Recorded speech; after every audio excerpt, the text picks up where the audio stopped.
আপনি কেমন আছেন স্যার? স্যার আপনি কেন আমাদেরকে সালাম দিলেন? আমরা না আপনাকে সালাম দেব। দেখো, যেখানে আমাদের প্রিয় নবী হজরত মুহাম্মদ সাল্লাল্লাহু আলাইহি সাল্লাম সবার আগে সালাম দেওয়ার চেষ্টা করতেন, সেখানে আসসালামু আলাইকুম রহমতুল্লাহি ওয়া বারাকাতু। কি অবস্থা তোমাদের? কেমন আছো তোমরা?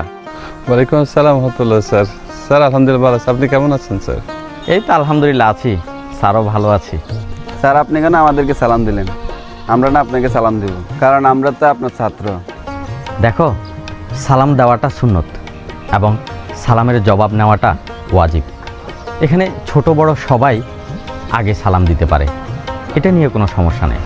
দেখো, যেখানে আমাদের প্রিয় নবী হজরত মুহাম্মদ সাল্লাল্লাহু আলাইহি সাল্লাম সবার আগে সালাম দেওয়ার চেষ্টা করতেন, সেখানে আমরা সালাম দেওয়াটাও উত্তম মনে করি সবার আগে। এবং সালাম সহিশুদ্ধভাবে দেওয়াটাই কিন্তু উত্তম।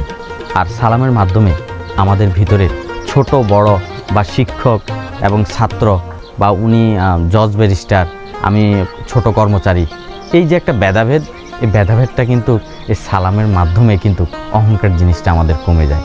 আমরা সর্বদা চেষ্টা করব উত্তমভাবে সহিশুদ্ধভাবে পরস্পরকে সালাম দেওয়ার জন্য এবং সুন্দরভাবে সালামের জবাব নেওয়ার জন্য।